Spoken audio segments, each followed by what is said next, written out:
عمرك فكرت يعني ايه شيطان بلغة الطاقة؟ بعيدا عن المعنى الديني شوية ومن منظور مجازي في الوعي وفي الطاقة. مش ممكن يكون الشيطان هو مش كيان خارجي بيهمس لنا زي ما احنا فاكرين؟ يعني ممكن يكون هو فكرة جواك بتسحبك لتحت. الشيطان بالمجاز هو الفكرة اللي تهدك، اللي تقولك ما ينفعش، ما فيش فايدة، ما تكبرش، خليك مكانك.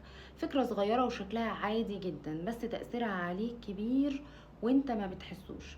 الفكرة دي بالظبط عاملة زي بوابة مقفولة. أول ما بتدخل جوه دماغك الطاقة بتاعتك بتنخفض، الشغف بيقل، وانت نفسك بتحس ان انت مشلول ومتكتف.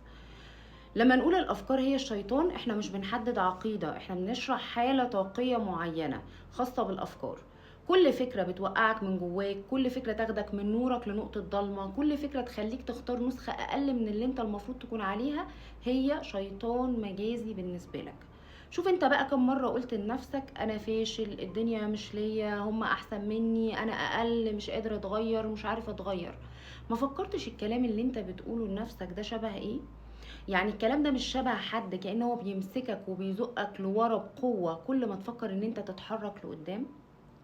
الشيطان هو مش الحرب الخارجية بتاعتك، الشيطان هو الحرب الداخلية. مش وحش خارجي، الشيطان هو اللحظة اللي انت بتختار فيها ان انت تخاف بدل ما تحاول، ان انت تستسلم بدل ما تاخد خطوة صغيرة تغير بيها الواقع بتاعك. هو صوت بيقولك ما تثقش، ما تغامرش، ما تقومش، افضل مكانك. الفكرة المؤذية مش بس بتأثر على احساسك، دي بتأثر على الطاقة بتاعتك ككل. لان هنا في معلومة مهمة لازم تكون عارفها، الطاقة بتمشي ورا اتجاه تفكيرك. فلو انت بقى فكرتك سودة طاقتك بتنكمش، ولو الطاقة انكمشت بتساوي واقع متجمد، يعني واقع واقف. وانت بقى تقول لنفسك ايه؟ ليه الدنيا واقفة؟ ليه مفيش تغيير؟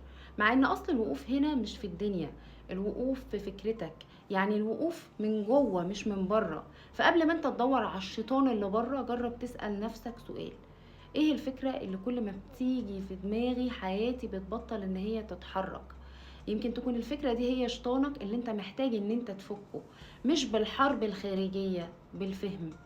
الوعي مش ان انت تمنع الافكار السلبية وتفضل ان انت تكبت فيها فما تعرفش ان انت تخلص منها. الوعي ان انت تعرف امتى الصوت اللي جواك هو مش صوتك الحقيقي. امتى الصوت ده يكون مثلا صوت خوف، صوت ألم قديم، صوت مقارنة، المهم ان هو مش صوتك الحقيقي. وهقولكوا على حاجة، سر صغير: الشيطان المجازي ده بيخاف من خطوة صغيرة، مش من خطة بقى ولا من خطوات كتير ولا نجاح، خطوة صغيرة ان انت تغير بيها تفكيرك، تبدل الفكرة.